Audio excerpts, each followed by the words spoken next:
Welcome everyone to tonight's webinar, where we will hear from a few families who have been through the epilepsy surgery journey. My name is Rena Loughlin, and I'm the Program Director for the Epilepsy Foundation Eastern PA. It's my great pleasure to be one of the facilitators tonight, along with my friend, Dr. Akila Venkataraman. We have had a fantastic pediatric surgery webinar series in which we have heard from expert healthcare professionals in the field of pediatric surgery. And tonight, we want to conclude our series by providing you the opportunity to hear invaluable perspectives of pediatric surgery from families who have themselves been through the process and can share with you what they've learned and experienced from the surgery journey. Now, I will pass the mic on to Dr. Akila. Hello, good evening, everybody. As Rena mentioned, this actually has been a wonderful webinar series introducing the very scary concept of epilepsy surgery, especially in pediatrics. As you have heard over these series, epilepsy surgery is actually one of the very important and probably underutilized or underthought options for management of epilepsy.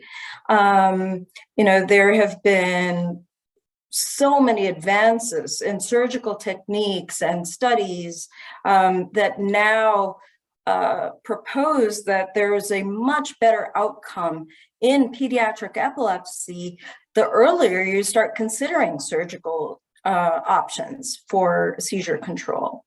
So without further ado, I'm actually going to introduce you to some people who have actually gone through that journey themselves. And I feel like, they'll be able to give you a much better perspective of what it's like to consider epilepsy surgery in pediatrics.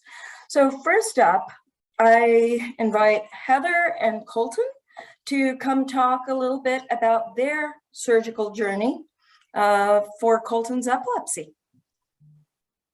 Thanks, Dr. Akila.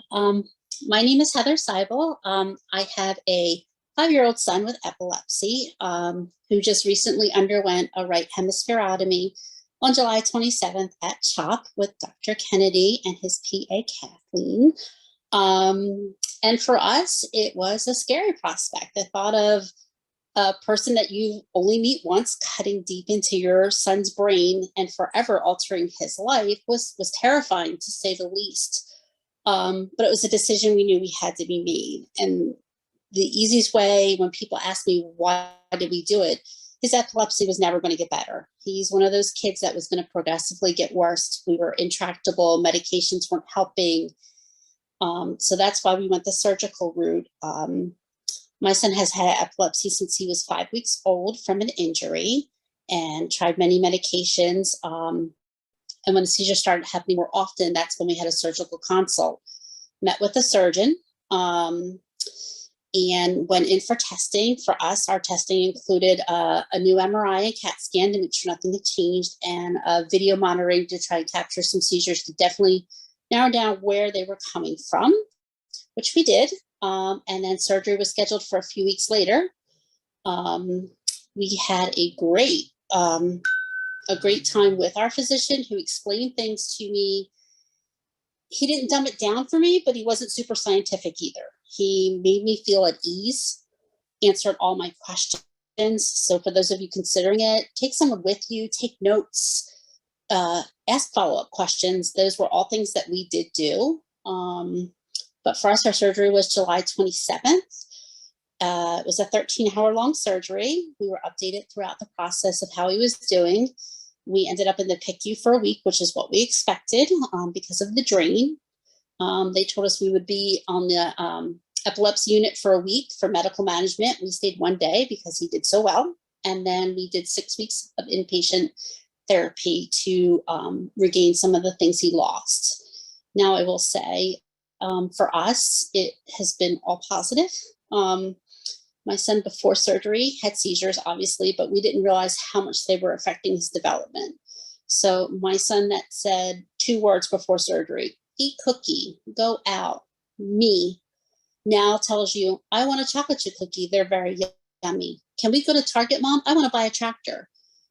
In 3 months since the surgery. He's also recognizing his letters, his numbers. He can write his name now. He could do none of that beforehand. And we just didn't realize how much maybe background activity or the seizures were affecting him until after the surgery. So for us, it was good. We have been seizure free since the surgery and have been only making positive gains.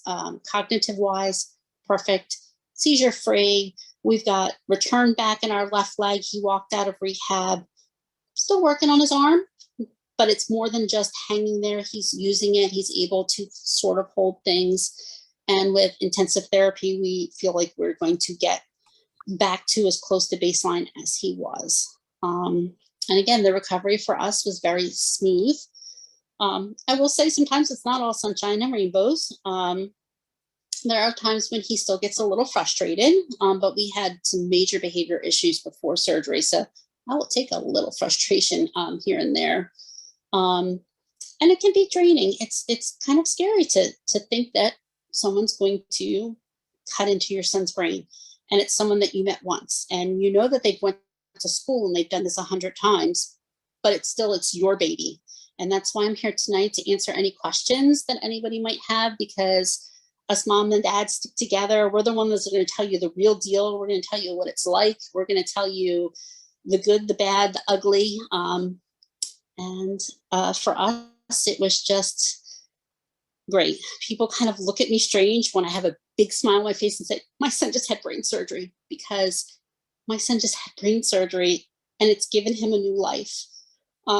I cry at least once a week thinking of all he's done in the past 3 months during his recovery that he couldn't do before.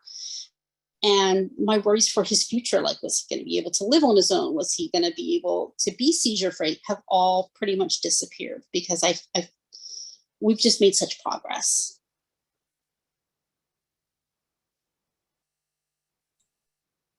Thank you so much for sharing, Heather. And thank you for kind of being vulnerable and sharing your personal experience and being open to questions. And we will have questions and answers after we hear from Carrie and Grace. Okay. Say hi. Hi. Hi. So my name's Carrie, and this is Grace, my daughter Grace. And we live actually in Greenfield Township, which is about 20 minutes north of Scranton, Pennsylvania. All right. Grace is 11 years old, quickly coming upon 12. And her history with seizures is, a lot of it's unknown to us. Grace came to live with us when she was almost 5 years old. I'm sorry, we're going to push buttons and turn it off. When she was almost 5 years old, she came to us. She is originally from China, so our information is limited, but she came to us with diagnosis of a seizure disorder, congenital heart, a couple other things.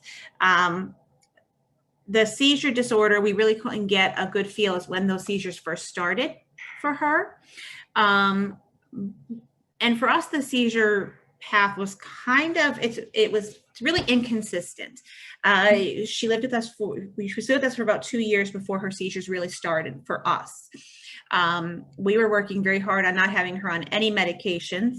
And unfortunately, in 2017, her seizures started and really took a hold. And I learned what a seizure was and what it was like to live through and see happen to your child.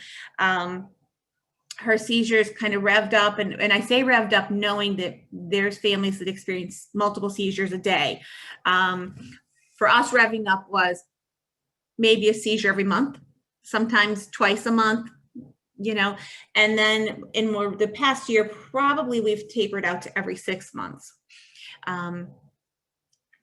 It's always been a discussion for us as a family. I mean, her seizures for most families would be well controlled. Many families would love to have seizures, only that limited amount of time. But unfortunately, the severity of Grace's seizures were of great concern. Her seizures, we could not break even with her emergency medications. we have such a ritual of her medications every day, giving them to her, immediately giving her the rescue medication, calling 911, and no matter what, we couldn't get them to break. And what became even scarier is the past couple that she's had, it's really affected her breathing. Even with the rescue medication, her oxygen levels would drop so low. We live in a rural area, so while our emergency response crew is fabulous, there's only so much somebody could do to get to our house. And so we found ourselves really in a concerning way. But Grace, so it really became, well, what's our next options? How can we stop these seizures, or what's another layer that we can look to?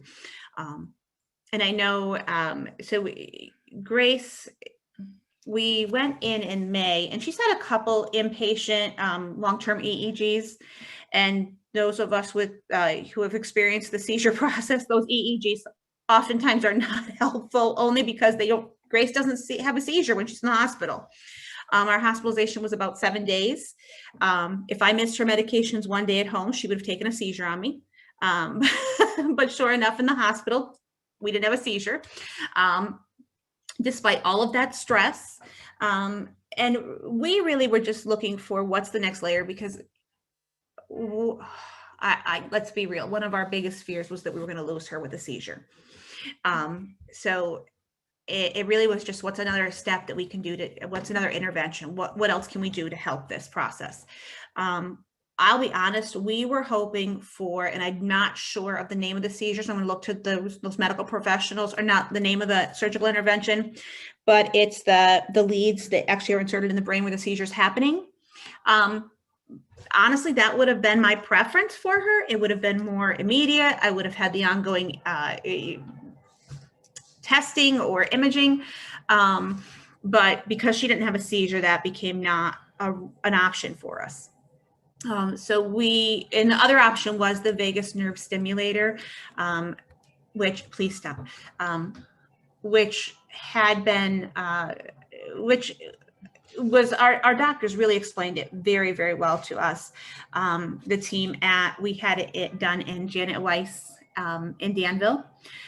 It's a Geisinger facility, and the team really was great. They did her cardiac workup, they did a new MRI, they did all sorts of imaging. She does have the congenital heart and a history of surgery, so we had to make sure that was okay. But we really, it really has been, it's just an added layer for us. And the surgery was, we were released to come home for a day after her EEG stay, went back in for the surgery, and then we were just there overnight after the surgery. We were able to come home, so it was a much quicker process. As far as her experience, Grace is, as many kids are, amazing as far as her response to things don't bother her. Mom, she moves on. Okay, we're talking, but things don't bother her, other than maybe itchy when it was healing and picking at the glue, the surgical glue. She's been great. We've gone a couple times to Dr. Akila, and she certainly, she's, please, I'm not medical. She's turned up the power of the machine a little bit, not much. I think the last time it was turned up, we did notice a little bit of cough with it, but that quickly went away. Now, I will say Grace has been seizure free, and I hate to say those words, since her surgery. And like Dr. Akila and I talked about at her last appointment, was we really don't know if it's because that machine is constantly giving, it's constantly giving some impulse. If that is enough to stop it, or just keep her seizures at bay, or if it's just we're in a good stage. Either way, we'll take it. I know as we move along, we're maybe hoping to look at taking her off some of her medications, but we need to have the stimulator at the right level just to make sure that can intervene for us as well. So, Dub. What do you want to say? No, I'm Okay. But Grace is amazing.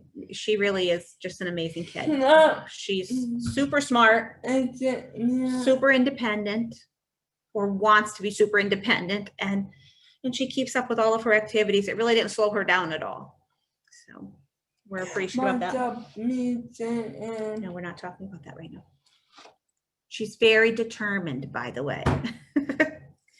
So I'm happy to answer any questions. You know, I feel like our path has not been, it's been traumatic, but you know, I kind of take things as they come. That's my personality. I'm not too reactive. I don't know if that's a good thing or bad thing in my life, but it's where we are. So, but thank you, everybody.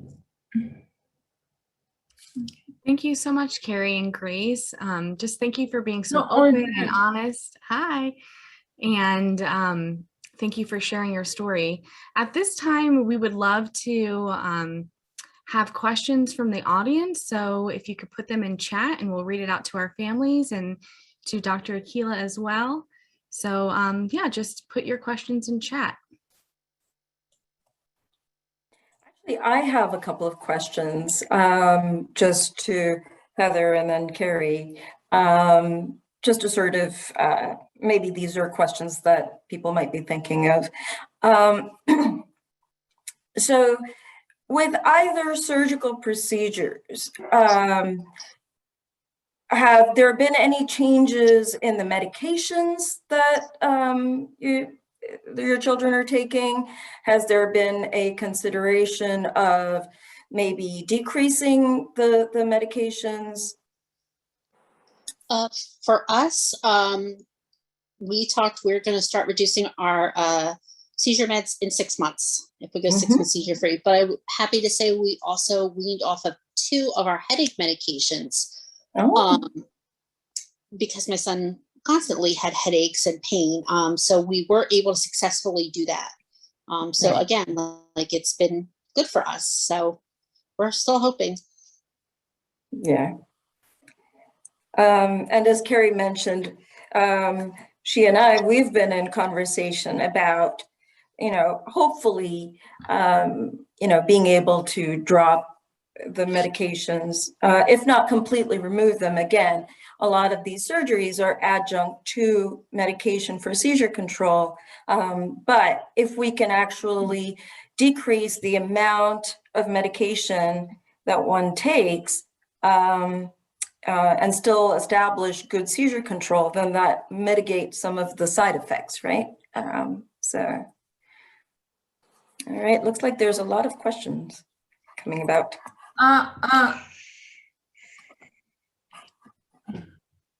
We have a question of who guided you in the process of choosing your neurosurgeon? Oh, for us, it was just the neurosurgeon at the hospital where we saw neurology. They had been talking back and forth previously, and then we were presented for conference. But I had actually previously heard of him and his experience, so I was a little more confident going in. I believe your neurosurgeon is actually logged on to this webinar. Dr. Kennedy, yeah? And I had hello. talked with, hi, I had talked with other parents too who had to reassure me, and I had a mentor parent who guided me through the steps, and then I went on to try and help someone else as well. But just a good network of other physicians, other moms, other kids, you know, who've had this experience before. And Carrie, for you? Well, again, it was the neurosurgeon that through the hospital setting where we were at. That being said, we've been with our Geisinger neurosurgery, Geisinger pediatric neurology since we started, since Grace came home with us.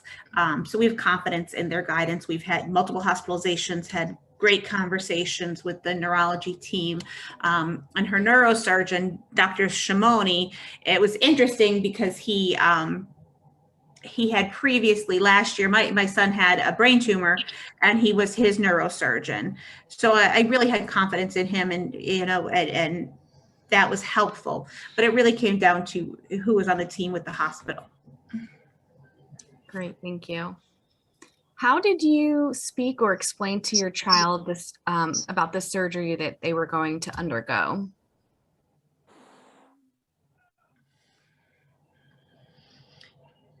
Kind of frankly, not in a bad way or a harsh way, but more just that, you know, she'd already been in the hospital several days before then. She was pretty much worn out from the hospital, being there and kind of stir crazy.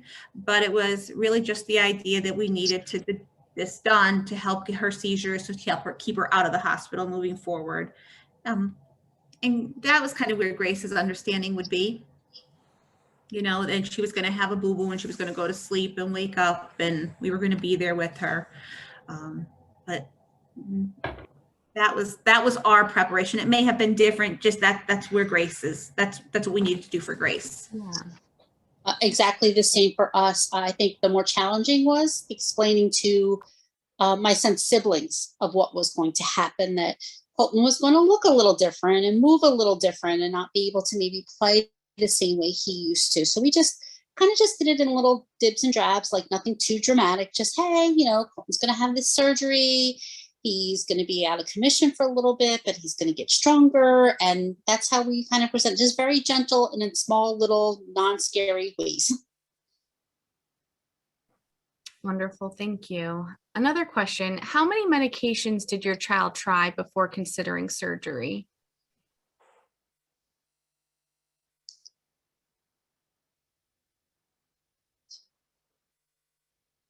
I'm going to say we were at 6 or 7.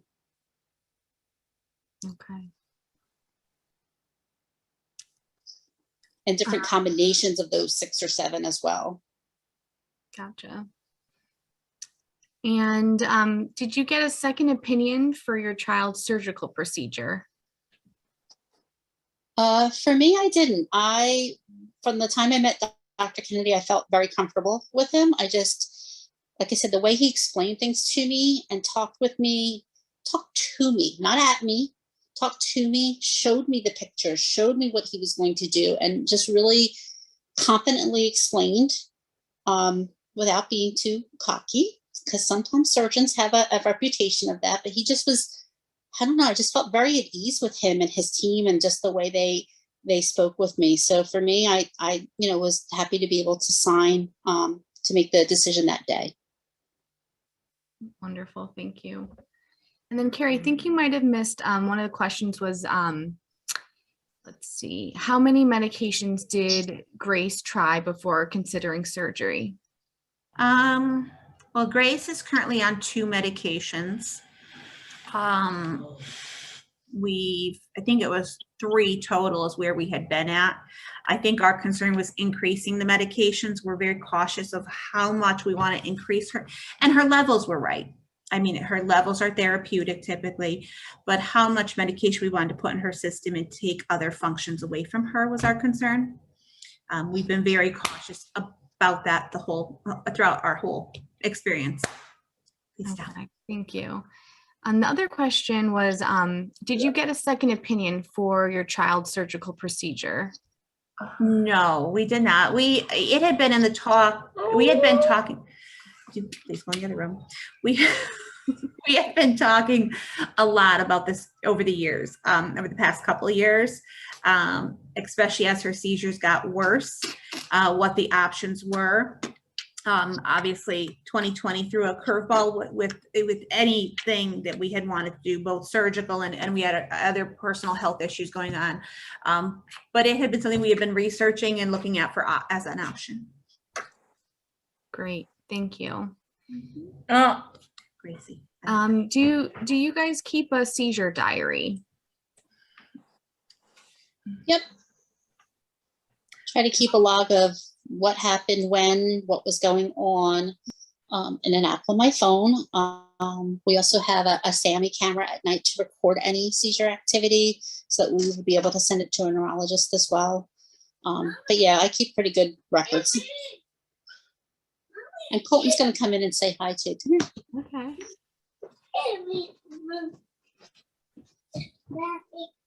Come here. Do you want to say hi to everybody? We're talking about how you had your surgery. Can you say hi? Hi. And why did you have your surgery? Because you have epilepsy. And have you had any seizures? No. No. Yay.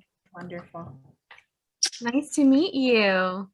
You mean to help me walk? I want me to. Thank you. Thank you. Yeah. Yeah. Very nice to meet you, Colton. Thank you for coming on. Goodbye. Bye. Colton. Oh, he's so cute. Bye, mommy. Bye. Aw. Where am I going? You missed them that little. He's the cutest. He's sweet. Hey, give me Peppa. Okay, we have a question here. It seems like it's more directed toward Dr. Akila.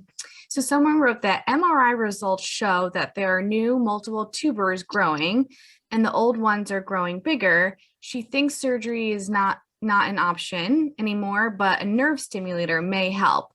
And the person said, "Doctor, what's your opinion? My daughter is 6 years old." So, it sounds like when you're talking about tubers, we're discussing tuberous sclerosis as a diagnosis. This actually, I think my answer will sort of tie into the other questions, as well as to when and how to pick a neurosurgeon. So basically, when we talk about epilepsy, especially in pediatric epilepsy or even in adults, it's, as an epileptologist, we're never just one person. It's usually a team, especially now with all these surgical options and interventions, diet considerations, and considering there are other facets or aspects of the epilepsy that need to be taken care of, such as behavioral health, emotional and physical therapy, all of these things sort of, and development, these things tie in together. And so it's very rare that it's one doctor that's making this whole, consideration for treatment options. So my recommendation for such a scenario is to discuss with your neurologist, who probably is working in conjunction with a neurosurgical team, and actually have them discuss what the different options might be. Interestingly enough, there are a lot of surgical options for tuberous sclerosis, even with a large burden of tubers. There are different approaches, and that's actually one of the epileptic syndromes that is very amenable to different surgeries. And so I think it may be worthwhile for you to be seen in a phakomatosis clinic where you have all the doctors who take care of patients with tuberous sclerosis, whether it's a surgeon, whether it's a neurologist, an epileptologist. All of these specialists come together, and we offer our expertise to see, even we include the radiologists in there to see whether the MRI looks like it may be amenable to surgery. I wouldn't mind asking actually our neurosurgeon on the panel to maybe chime in and help out with this answer a little bit. Dr. Kennedy? Sure, yeah, sorry, I can't be on video. What exactly is the question? So there is it seems like there is a 6-year-old child with tuberous sclerosis who has multiple tubers growing, and old ones are growing bigger. she thinks that surgery is no longer an option, but maybe a nerve stimulator may help. What is your opinion? Oh, yeah, thanks for the question. I think that it is, especially in a complex condition like tuberous sclerosis, where there are multiple abnormalities that can cause seizures in any given patient, in almost every patient with tuberous sclerosis. It's super, super hard to give any kind of advice, and probably not, terribly professional for me to speculate on what might be an option, because everyone's different. But what I can say is that many patients with tuberous sclerosis can have good outcomes from open surgery. If you can identify which tuber is causing a patient's seizures, or maybe even not all of their seizures, but just their most debilitating seizures, removal of that tuber can result in, it may not be a lifelong cure of epilepsy, because most patients with tuberous sclerosis have multiple tubers, and each tuber is known to have epileptogenic potential, or the potential to cause seizures. But sometimes someone has one tuber that is causing either the vast majority of seizures, or is causing just the most debilitating types of seizures. And those patients can have really good responses to resection of a tuber. But yes, there are other stimulators that we would also use in the tuberous sclerosis population, including vagus nerve stimulators, responsive neurostimulators, or deep brain stimulation. So I would certainly say that, we definitely operate on some patients with tuberous sclerosis, although it isn't necessarily the answer for every patient. Yeah, so I think the answer to that would be, it would really have to be a collaborative discussion with the entire team, both surgical and neurological team. Thank you both for that answer. We do have another question. Are there any educational resources that you recommend to help families make an educated decision? Or any resources in general that helped you make the decision? For us, the Epilepsy Foundation obviously was a big thing. I was in a Facebook support group. They said I had a mentor. Shout out to Trisha, because she kind of gave me the heads up of what it was going to look like from start to finish. And just that real world experience, not just, okay, you're going to be in the hospital, this is going to happen. It was, okay, look, you're going to be up, or you're going to be down, and you're going to be happy, and you're going to be sad. Like, she told me the good, the bad, and the ugly. And the other one I went to was the Brain Recovery Project, because they did a very good job of explaining visual impairment after the kind of surgery that my son had. And they were very good at explaining it. So yeah, I did my research. I didn't just kind of go in blindly, but that's where I felt I got the most information.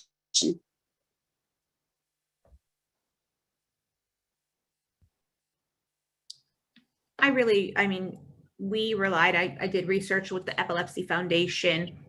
John Hines just really researched different surgical options, and then some of the materials that were provided to us through our neurology team. As far as options were concerned, that was really our research and the pros and the cons of surgeries. Awesome, thank you. And then this is kind of goes along with that, but have you joined or participated in any support groups? If so, would you recommend families to do so? Oh, absolutely. It just was where I just got the, like I said, the real world, the nitty gritty kind of things. Like, even what's a path for the hospital? Like, they don't kind of give you that information when you're preparing for surgery. So get different people's opinions. For me, everything has been positive. I know it's not the case for everyone. So I don't want other families to go in thinking it's all, going to be perfect. There are ups and downs, and there are challenges, and, some side effects to it. But that's why you talk to as many people as you can. We didn't necessarily join any support groups, or don't participate in support groups. I just, just different ways of managing. We do have friends that have adult children now with seizure disorders who have gone through surgical interventions. Younger families with children with seizures. So I guess it's a support group, but it's not a formal support group. Yeah, definitely. Yeah. Thank you.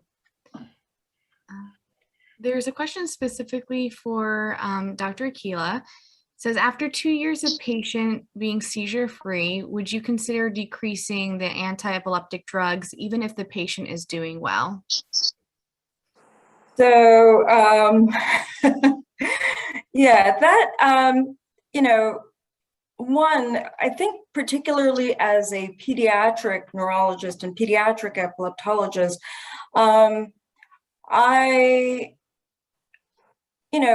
my primary concern ends up being their development over time as well.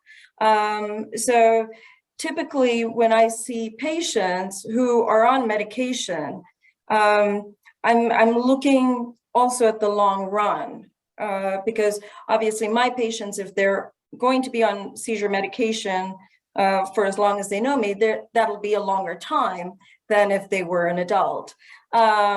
So for me, it would really, so I would like to minimize any amount of medication that might add or contribute to adverse effects. Part of me thinks, well, let's not rock the boat. If it ain't broke, let's not fix it. And they seem to be doing well. So it's not necessarily a one size fits all. Certain people, may be completely seizure free, but that's only on X amount of medications and, surgical options after that. So it's really individually based, but I think it's a good idea, and I find it in my practice always to, at every visit, keep considering what exactly is what is the child taking? Do they need all of this? Where are we standing with that? How can we optimize whatever it is that they're taking to control their seizures, but give them the best quality of life? So I hope that answers your question. So it's a balance, right? The end goal is really quality of life. So if that means maybe risking 1 or 2 seizures rarely to decrease side effects of medication and live a fuller life, that might be an option for some people. So those are things that I typically consider. So not so much so even full seizure control or freedom, not a perfect EEG. To me, the end goal that decides how much medicine and what kind and how long they will take it is really the quality of life. That's the end goal. Great, thank you. At this time, we do not have any more questions, but we'll give it a few more minutes, see if anyone has any questions before we kind of wrap things up. And can I just add one more thing? Yes. For us as a family, we went in this with the worst case scenario. I put in my head that, all the things that could go wrong and how recovery was going to look so that I could kind of be prepared. And none of that happened, but I can say 100% and more that this surgery for my son was absolutely life-changing in ways that we never expected it to be. So we're obviously very pleased, but other people just keep telling me every day, like how well he's doing. And every week we see new gains. So even for us, like we struggle, like Grace's family, we didn't have many seizures, but then they started revving up and we just knew it wasn't going to get better. And that's ultimately why we chose surgery. And I would do it again in a heartbeat if I had to. Thank you for that, Heather. I also did want to mention a lot of these surgical procedures. So, for example, Colton had a hemispherotomy. What that means is addressing actual portions of his brain, you know, and opening up that spot and taking out the epileptogenic part of the brain. Now, interestingly enough, you know, the earlier we do these surgeries, the better the outcome. And granted, I think, you know, both as a mom and, you know, you kind of worry, oh my God, my baby, maybe they should be older before they can tolerate surgery. But, you know, the younger brain is so much more adaptable, what we call plastic, right? And so, just as Heather mentioned, you know, one of the outcomes that we have seen after hemispherectomies, is actually improvement in language skills, because what ends up happening is, so once you take out the epileptic part of the brain, the rest of the brain is able to pick up any slack, and the younger they are, the other parts of the brain can actually learn those skills that was just being, you know, overtaken by the damaged part of the brain, you know, or the epileptic part of the brain.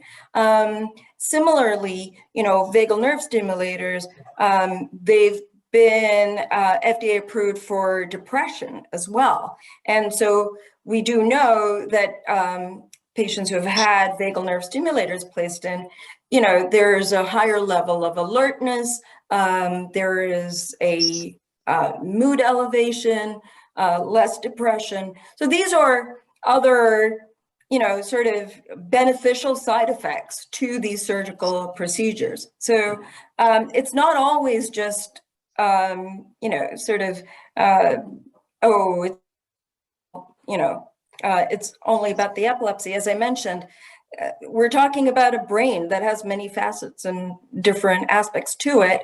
Interestingly enough, these surgical procedures, even though we're doing it particularly for seizure control, they have, you know, fringe benefits.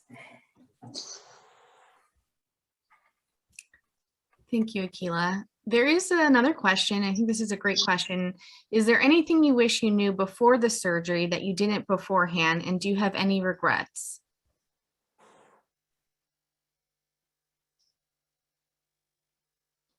I don't have any regrets at all, not a single one, except that maybe I wish I had done it sooner had it been an option. And there's nothing I really needed to know. The only thing I would really recommend is to make sure you have a good support system, like just for, you know, the time you're in the hospital. If you're in an extended stay, we were in 7 weeks. So, you know, things kind of fell apart home a little bit, and, you know, having someone to care for my children. So good family and friend support network, I feel, is very beneficial going into surgery. But other than that, I don't have any regrets. Thanks, Heather. I would probably chime in with Heather as far as doing it sooner, making those decisions a little bit earlier, or looking at those options a little bit earlier. We put it off for quite a while, really thinking, oh, it's not, her seizures are only once in a while, maybe this time it's not going to happen again.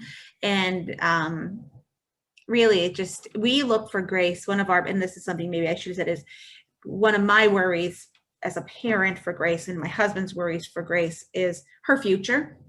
And she's a teenager.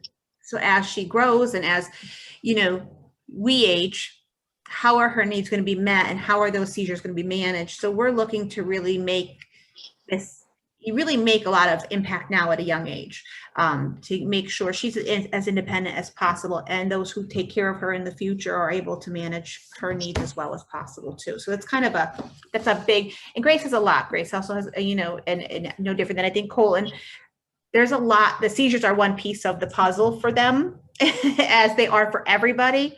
So it's really looking at it, how it fits into our big picture as a family. The seizures definitely, you know, are her brothers going to be able to take care of her if, you know, I'm at work, or those things. So, or you're at school, yeah.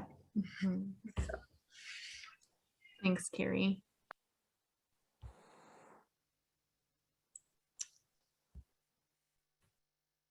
Any other comments or any other pieces of advice that you'd like to give families tonight?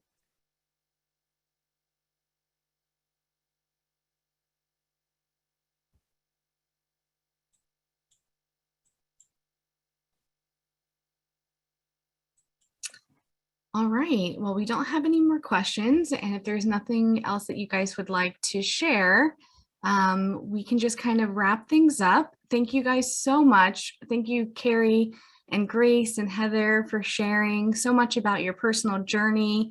It was just so nice to hear your genuine experience. And Dr. Akila, thank you so much for helping out with some of those medical questions and giving us some more insight. So I'm just going to quickly share my screen and just talk to you a little bit about the EFEPA, and then Clarissa will talk about ItsYourEpilepsy.com.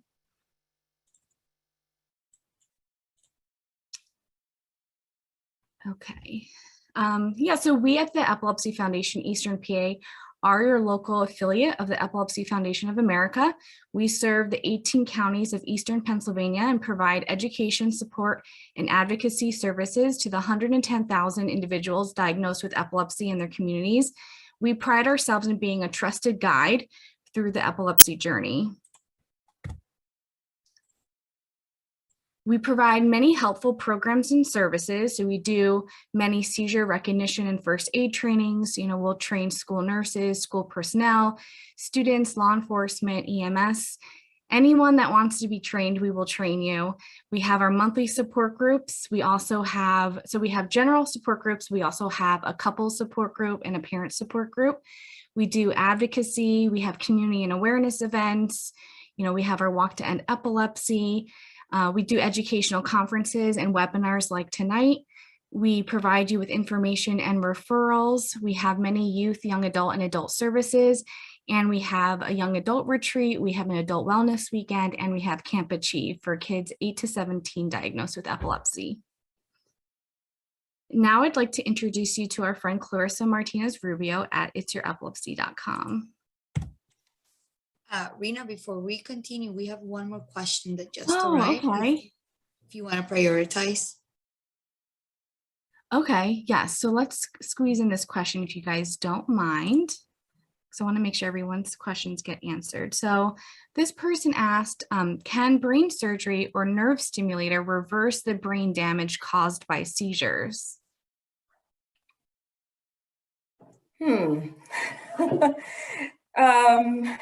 That's a bit of a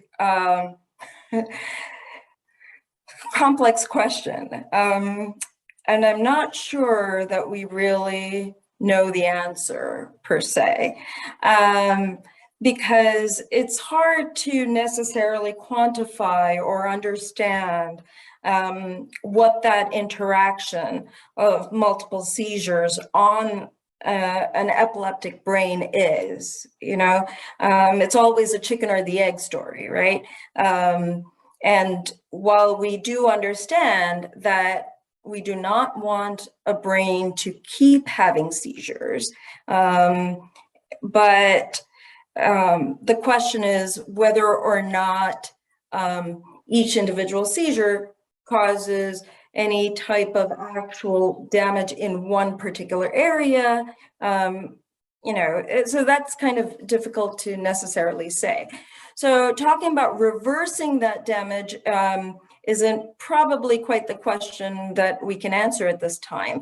That having been said, you know, in certain cases, if there has been some sort of insult or injury to the brain, then certainly we can remove that and, you know, take care of that affected part, thereby helping preserve the rest of the well-doing brain to develop properly, number one. Similarly, by, you know, constantly having what we call a closed loop stimulator, such as the vagal nerve stimulator or actually the responsive neurostimulator.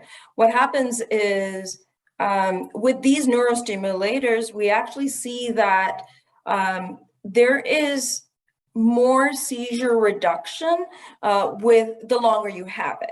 So there's a better response over time, which means that these neurostimulators actually train the brain to stop having seizures. So it is a constant, stimulation that finally tells the brain, all right, that's enough. No more seizures. We're gonna quit this habit.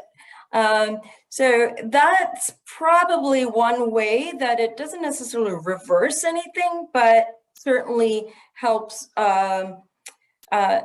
in the development of normal milestones and helps overall functioning of the brain. All right, thank you so much for that. And thanks, Clarissa, for letting me know about the question. And I will go back to sharing my screen.